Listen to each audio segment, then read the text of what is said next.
La tercera semana de marzo, Daniel se presentó en la cabaña sin los gemelos. Levaban to do el invierno bajo el techo de Dorothy, la viuda que los acogió cuando ella no podía más. El niño calado, desde la muerte de su madre ahora le contaba historias cada noche. Y su padre había empezado a quedarse cada día un poco más.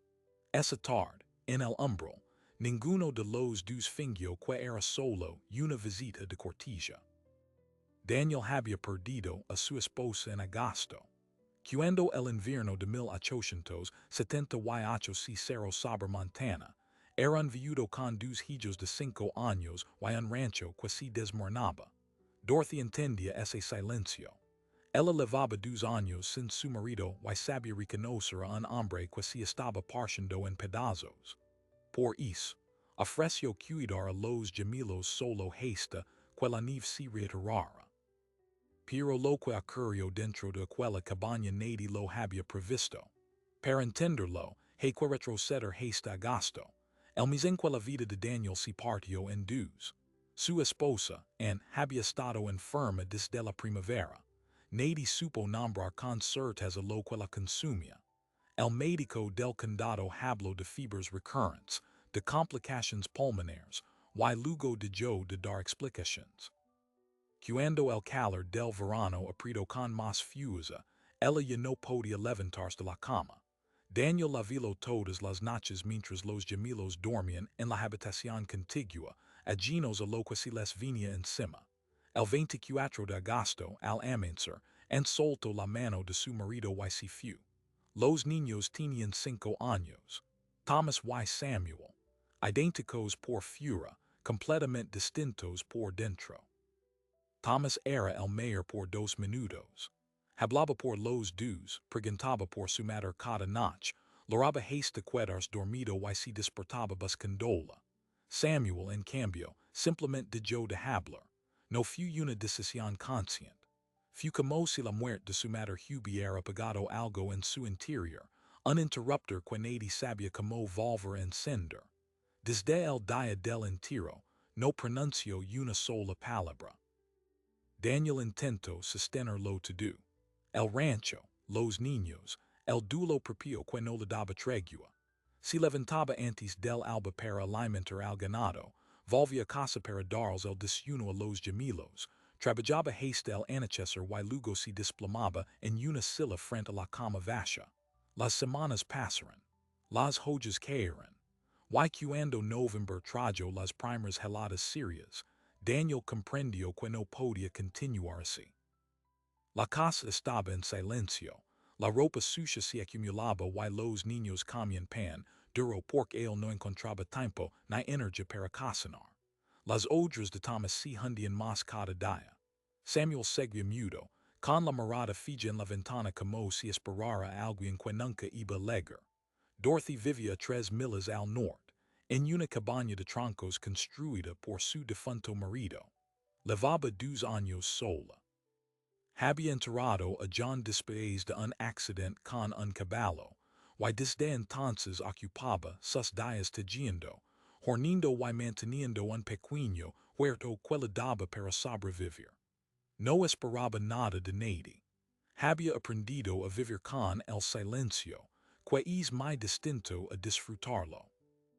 Cuando Daniel apareció en su puerta a principios de diciembre, con los 2 niños envueltos en mantas raídas y la desesperación mal disimulada en el rostro, Dorothy no le pidió explicaciones.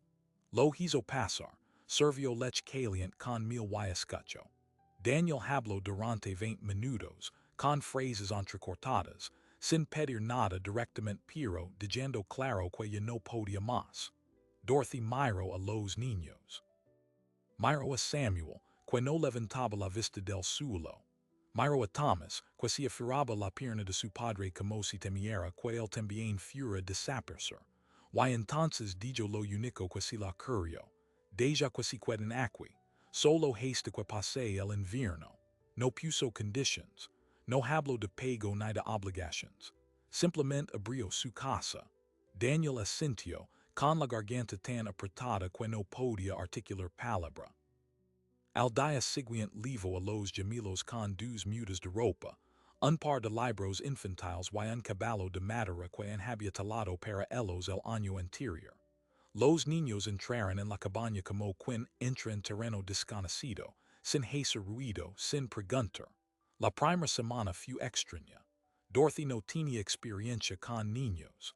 Había decidido tenerlos, pero la vida no se lo concedió. Aprendió sobre la marcha. Preparo gachas de avena con miel. Calentó piedras junto al fuego para meterlas en las camas. Contó historias que inventaba sobre la marcha, pobladas de animales del bosque que siempre encontraban el camino de vuelta a casa. Thomas respondió pronto. Se aferró a Dorothy como un naufrago a una tabla, hablando sin parar, siguiéndola por toda la cabaña. Pero Samuel permanecía en su silencio, sentado junto a la ventana, con el caballo de madera apretado contra el pecho y los ojos perdidos en la nieve. Hasta que una noche, sin previo aviso, algo cambió. Dorothy estaba frente al tocino cuando sintió un pequeño tirón en la falda. Bajó la vista. Samuel la miraba directamente, con aquellos ojos oscuros que no se habían pasado en nadie desde agosto. Y entonces abrió la boca. Tú también la echas de menos.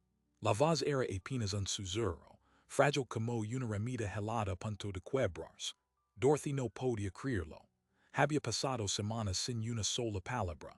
Y ahora Samuel la miraba fijo, esperando una respuesta, con el caballo de madera apretado contra el pecho. Ella se agachó hasta quedar a su altura, le puso una mano en la mejilla y le dijo la verdad. No le indulgo nada porque los niños que han sufrido una pérdida hulen las mentiras a distancia. Cada día contesto. Echo de menos a mi marido cada día. Pero eso no significa que uno se quede vacío para siempre. Samuel asintió muy despacio. No dijo nada más esa noche, pero al día siguiente, mientras Dorothy pelaba patatas, el niño se sentó a su lado y empezó a hablar. No con frases sueltas, con historias.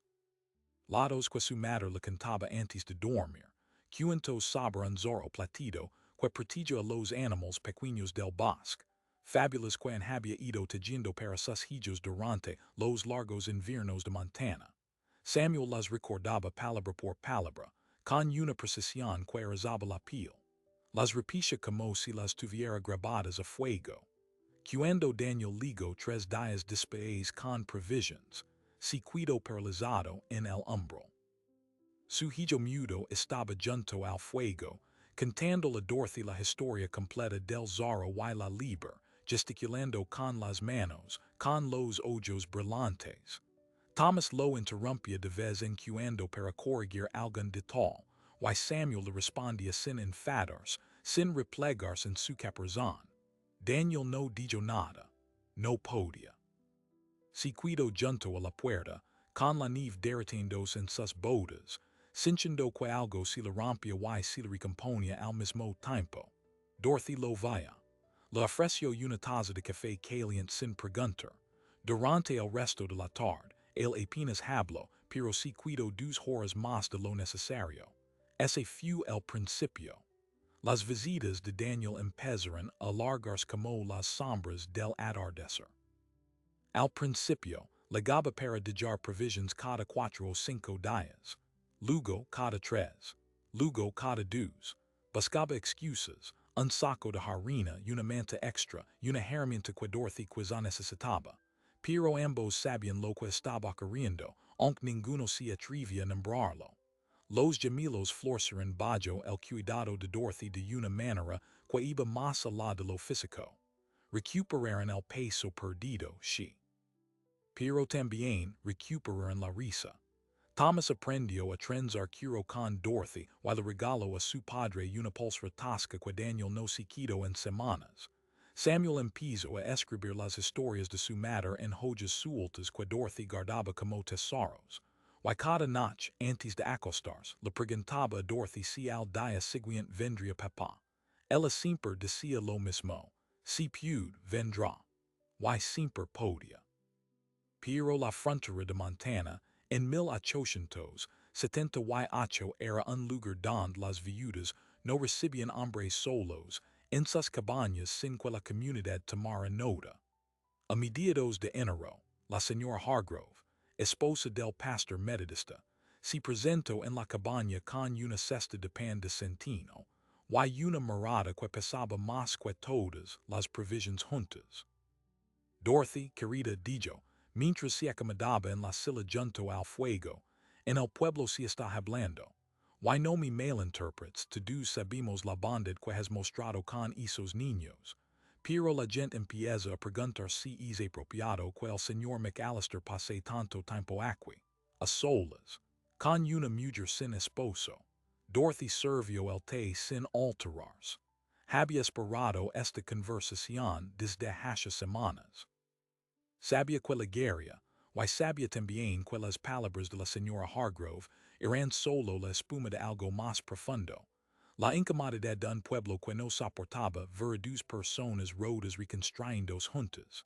Esos niños necesitan a su padre, señora Hargrove respondió con calma. Y su padre necesita verlos.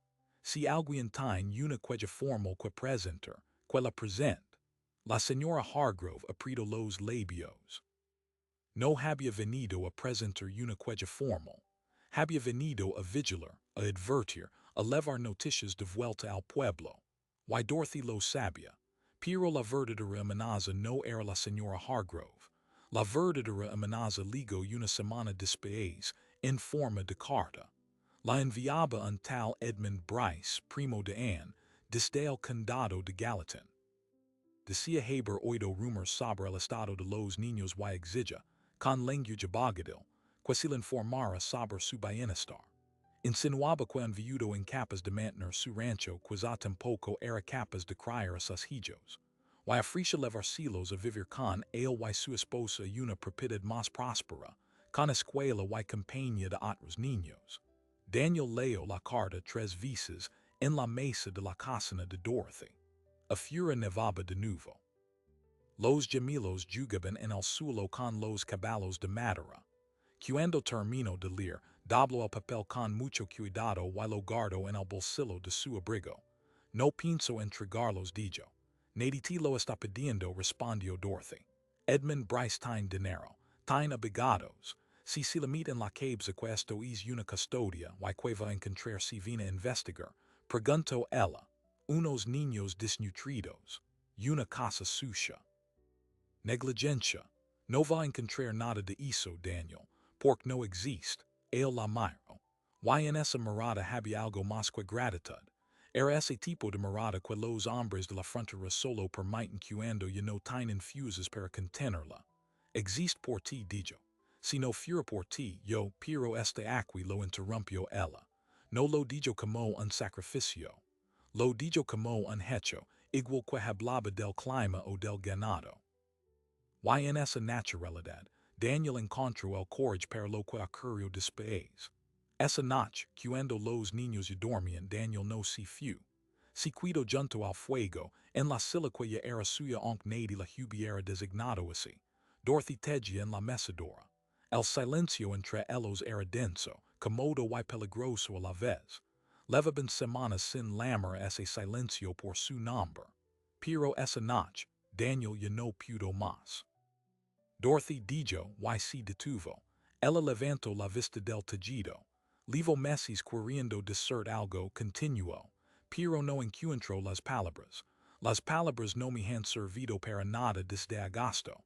Ella dijo las agujas sobre el regazo y espero. Espero como solo saben esperar las personas que han perdido mucho. Sin exigir, sin presionar. Cada vez que vengo a esta cabaña me cuesta más dijo él. Y no es solo por los niños. Aquello quedó flotando en el aire entre los dos, tan real como el humo de la chimenea. Dorothy no respondió de inmediato. Miró el fuego, miró sus manos, y cuando habló, su voz era más baja de lo habitual. A veces siento que estoy traicionando a John, dijo. Como si cada momento bueno que paso contigo fuera una deslealtad hacia él. Yo también, confieso Daniel. Con Anne. Pero no pudo vivir el resto de mi vida en agosto. Ella lo miró. Y en ese instante, con el quisporodio de los liños como unico testigo, algo si celo entre ellos. No fu un beso, no fu una declaración. Fu ese tipo de pacto silencioso, que nace cuando dos personas aceptan que ya no están solas, aunque todavía no sepan que hacer con ello. Pero la carta de Edmund Bryce no era el único peligro acechando. Dos días después, cuando Daniel regresó al rancho después de una nevada particularmente densa, encontró la puerta del establo abierta y una de sus vacas desaparecida. Pensó que era el viento. Pensó que era mala suerte. Pero a la mañana siguiente, faltaban dos ovejas más. Y esta vez había hulas humanas que partían del corral hacia el camino del pueblo. Esa noche, cuando llegó a la cabaña de Dorothy, tenía el rostro más sombrío que ella la había visto desde diciembre. Alguien está desmando mi ganado, dijo. No es casualidad. Alguien quiere que deje el rancho. Y yo no puedo luchar contra un enemigo que no tiene cara. Dorothy no dijo nada. Se levantó, tomó el abrigo de Daniel y lo colgó junto al fuego para que se secara. Luego fu hasta un bal viejo, lo abrió y sacó una escopeta que había sido de John. La dejó sobre la mesa. Ahora tienes una cara, dijo. Es la del hombre que va a approachar lo que es suyo. Daniel la miró el arma. Y supo, con una certeza que le recorrió el cuerpo entero, que esa mujer no era solo el refugio de sus hijos. Era también el suyo. Y que aquella frontera estaba a punto de exigirles mucho más de lo que habían previsto. Aquella noche, Daniel no durmió. Se quedó junto a la ventana de la cabaña, con la escopeta de John apiada contra el marco, mirando como la nieve cubría lentamente las hulas que habían dilatado al intruso. Dorothy le ofreció café y compañía silenciosa. No intentó convencerlo de que descansara. Entendía que un hombre al que le están robando lo poco que le queda no busca descanso, sino certezas. Al amanecer, encontraron más hulas. Esta vez conducían directamente al corral de invierno, don Daniel guardaba sus últimas 4 cabezas de ganado. El cierre estaba forzado, no con violencia, sino con método. Alguien había cortado el alambre con herramienta limpia, con calma, sin miedo a ser descubierto. Una res estaba herida, collando de una pata trasera, pero no había sido un animal salvaje. La herida era limpia, como si hubieran intentado marcarla o peor, mutilarla para que perdiera valor. Es una advertencia, dijo Dorothy. No quieren robar el ganado de golpe. Quieren que te rindas poco a poco, que te vayas desangrando. Daniel apretó la culata de la escopeta hasta que los nudillos se le pusieron blancos. No dijo nada. Pero aquella mañana, por primera vez desde agosto, su mirada no era la de un hombre derrotado.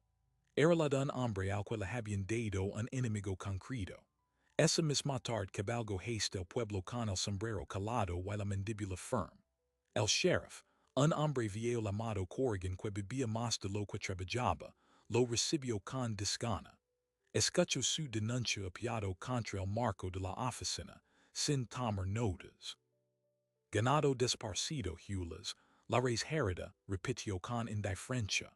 Meyer McAllister, hemos tenido coyotes este invierno más bravos de lo normal. Y no es raro que algún vecino necesite carne y no pregunte. No eran coyotes, las hulas son de boda. Y la res fue cortada con algo afilado, no mordida. Corrigan soltó un suspiro largo, como si todo aquello fuera una molestia insignificante. Luego dijo algo que le heló la sangre a Daniel. La semana pasada, su cuñado, el señor Bryce, pasó por aquí. Hizo algunas preguntas sobre los niños. Mencionó su preocupación, y también mencionó que usted ya no podía mantener ni el ganado ni la casa.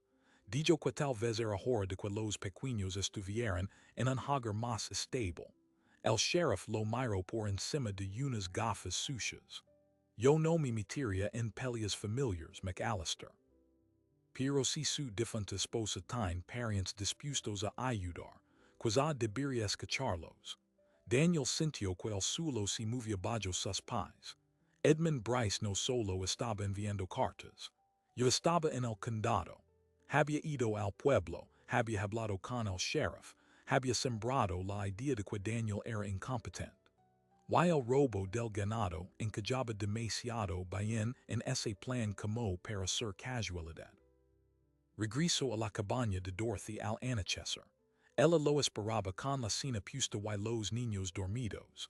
Le bastó una mirada al rostro de él para saber que algo grave había cambiado. Daniel le contó lo del sheriff, lo de Bryce, lo de las preguntas. Y luego añadió algo que había estado masticando durante todo el camino de vuelta. Bryce no solo quiere quedarse con los niños, también quiere la tierra. Si consigue que yo parezca un padre en capas y un ranchero fracasado, puede presentar una petición de custodia y después comprar la propiedad por una miseria. El sheriff no va a hacer nada, porque Bryce lo tiene de su lado. Dorothy lo escuchó sin interrumpir. Luego se levantó, fue al bol del que había sacado la escopa de la noche anterior y retiró la ropa que lo cubría hasta de jar al descubierto el fondo. Ali envuelto en un paño, había un fajo de papeles atados con una cinta de cuero. Los puso sobre la mesa. Mi marido guardaba todo, dijo. John era minucioso con los documentos, contratos de tierra, linderos, derechos de agua.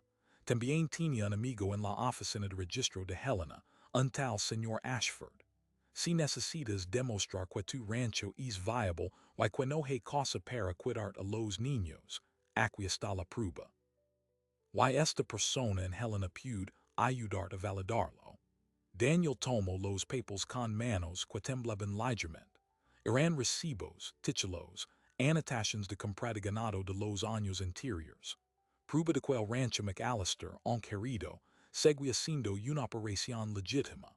De repente, aquella mujer que la había abierto su casa también le estaba dando herramientas para defenderse de un ataque que ni siquiera iba dirigido contra ella. No sé cómo agradecer en piso. No necesito gratitud, Daniel, necesito que gains por esos niños, por ti. Y se detuvo. Sus ojos se encontraron.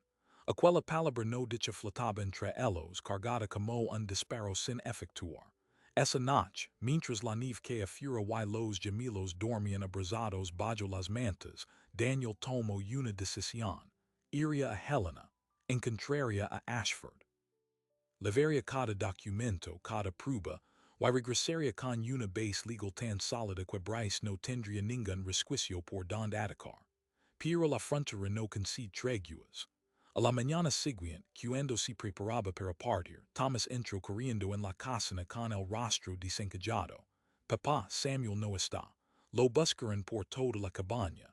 Luego en el patio, en el establo, en la pequeña árbol de cercana. Nada. La nieve fresca mostraba un rastro diminuto. Pisadas de niño que se alejaban en dirección al camino.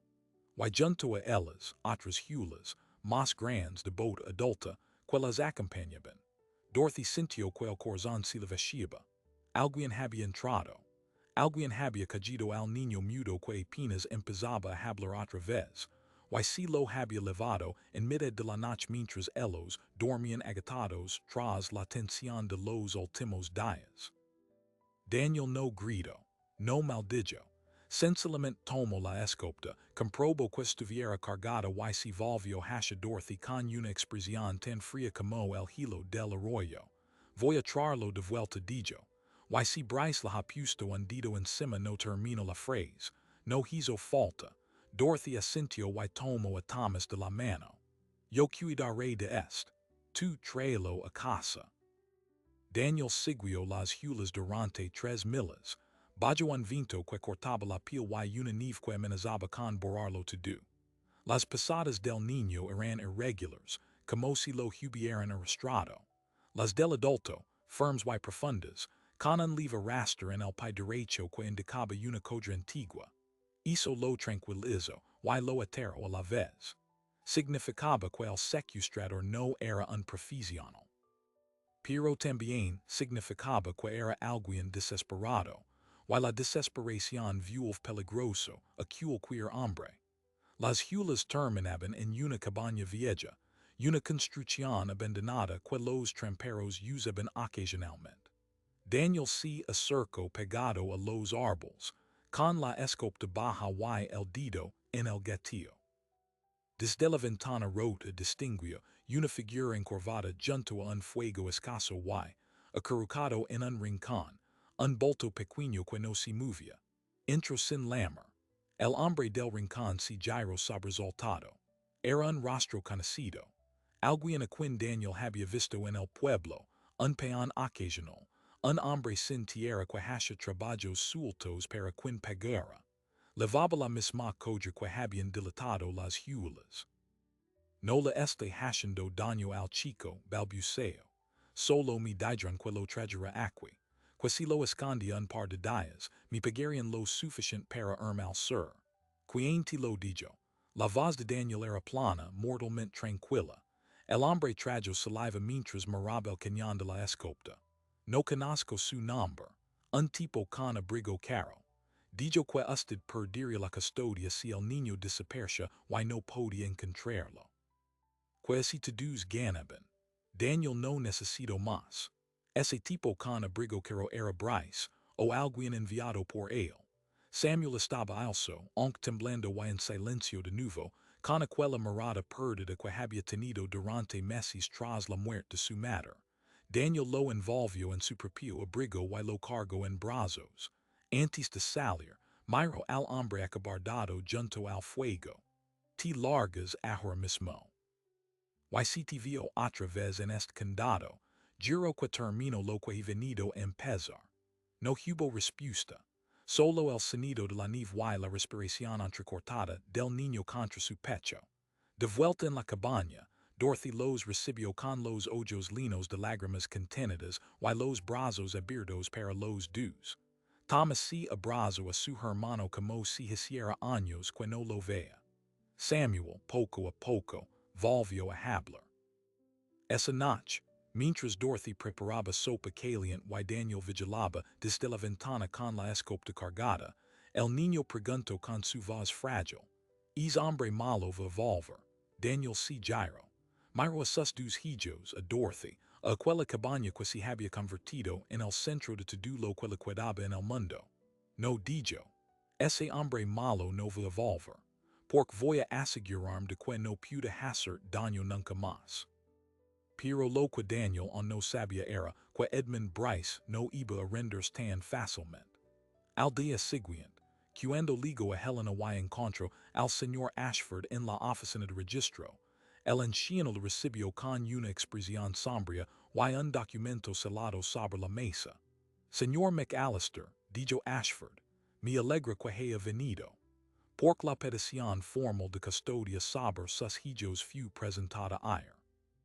Y el juez Watkins ya ha fijado la vista para dentro de 2 semanas. Si no presenta pruebas contundentes, esos niños serán entregados al señor Edmund Bryce. Y no tengo autoridad para detenerlo. Daniel sintió que el air de aquella oficina de Helena se volvía irrespirable. 2 semanas. Esa era la ventana que le quedaba para demostrar que era un padre capaz y que su rancho no era una ruina. Ashford, el viejo amigo de John, le tendió una silla y empezó a revisar los documentos que Dorothy había conservado durante años sin saber que alguien de Assyrian un escudo. Esto es más de lo que esperaba, dijo Ashford, pasando las páginas con reverencia. John era un hombre prudente. Tenía levantados los linderos, los derechos de agua, incluso un informe de caudal del arroyo norte fechado en 1875.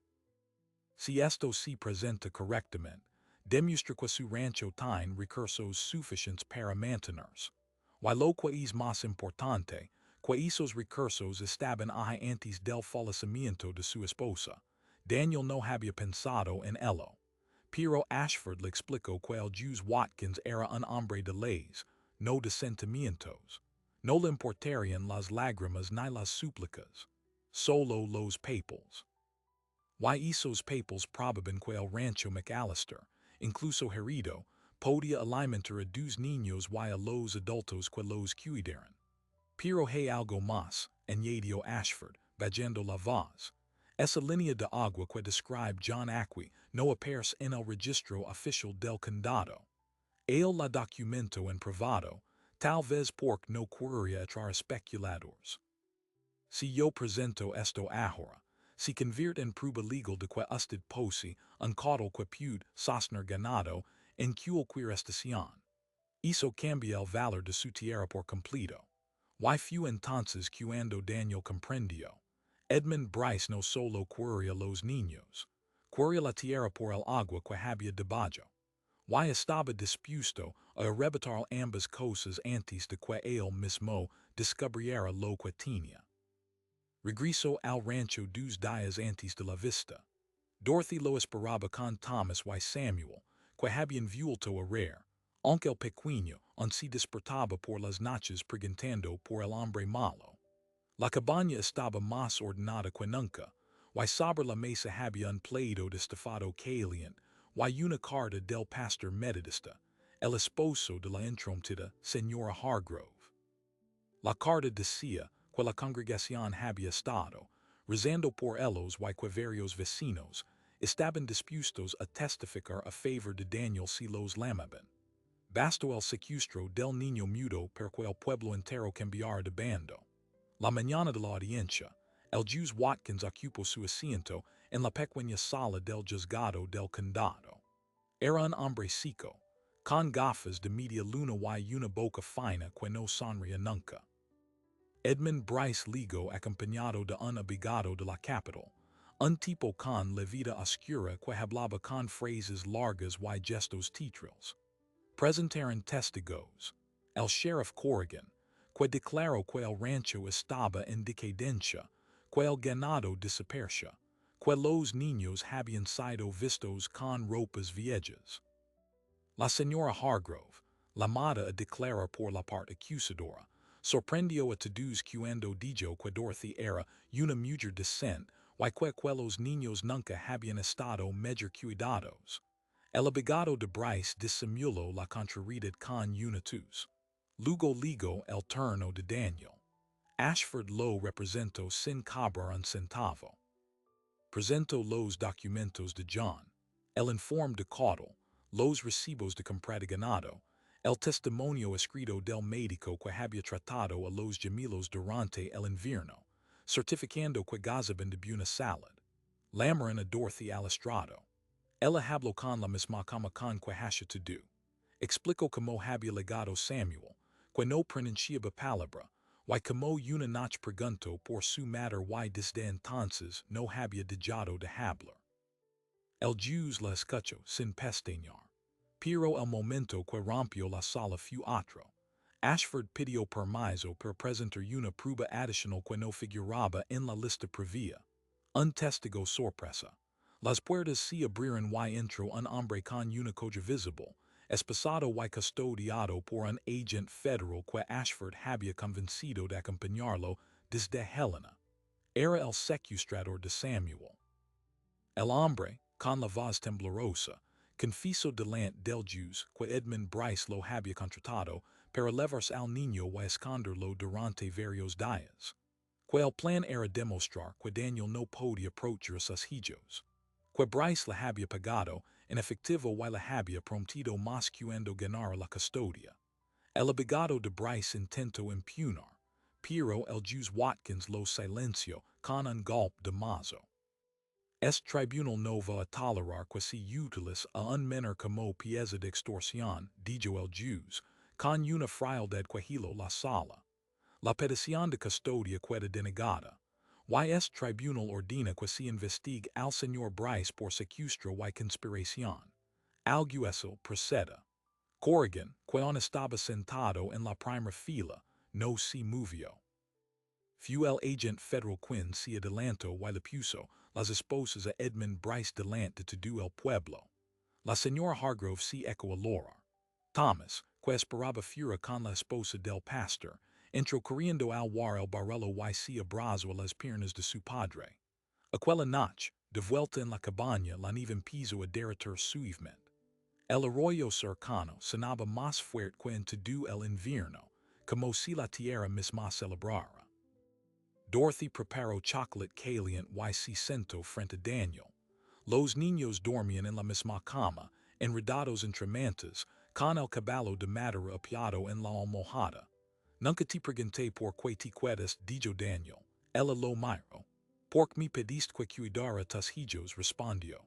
Pero si hubieras tardado un día más en venir a verme, probablemente habría ido yo a buscar. Él sonrió. Era una sonrisa pequeña, pero era la primera desde agosto. Alargó la mano sobre la mesa y ella la tomó sin dudar. No necesitaron más palabras. Afuera, el viento de marzo barría los últimos restos de nieve. Y en algún lugar bajo el hilo que se resquebrajaba, el agua del arroyo norte continuaba su curso subterráneo, esperando el momento exacto para brotar. Aquel viernes de finales de marzo, cuando la nieve no era más que un recuerdo embarrado en los caminos, Daniel se presentó en la cabaña sin los gemelos. Se detuvo bajo el marco de la puerta con el sombrero en las manos, y el abrigo oliendo ajeno y a trabajo. Dorothy estaba trenzando el cabello de Thomas, que se había quedado dormido sobre la mesa después de correr todo el día detrás de su hermano. Samuel jugaba en el suelo, contando al caballo de madera una historia nueva sobre un zorro que construía una madriguera con dos entradas. Ella lo miró. Él no dijo nada. Dejó el sombrero sobre la silla de siempre, se acercó al fuego y se quedó de pie, con las manos extendidas hacia las llamas, buscando el calor que ya no era solo el de la lumbre. El silencio se estiró, denso y limpio, hasta que Samuel alzó la vista, sonrió al ver a su padre y volvió a su cuento sin interrumpirse. Me preguntas una vez por qué llegaba cada día más tarde, dijo Daniel por fin. Ella dejó la trenza a medio hacer y lo miró. Nunca encontré el valor para pedir que te quedaras, continuó él. Pero creo que es tiempo que dejé de venir solo por los niños. Dorothy sintió que algo se afligaba en su pecho, un nudo que levaba apretado desde el día en que enterró a John sin haber dicho adiós del todo. Se puso de pie, se alive, el delantal y recorrió los tres pasos que los separaban. No tenías que pedírmelo, dijo. Esta cabaña leva siendo tuya desde el día en que Samuel contó su primera historia. La frontera de Montana no regalaba segundas oportunidades. Si las arrancaba la tierra, si las disputaba a los hombres sin escrúpulos y si las ganaba con las manos agrietadas por el frío. Pero aquella noche, con el arroyo cantando y libre de hilo y los gemelos durmiendo bajo un techo que nunca más volvería a ser prestado, dos viudos se sentaron junto al fuego y comprendieron que habían construido, sin proponérselo, lo único que la muerte no podía arrebatarles. Un hogar donde el amor no ligó como un golpe, sino como la primavera, sin prisa y sin pedir permiso. Si esta historia te ha tocado el alma, suscribid a este canal y activa la campana para acompañarnos en cada nuevo relato.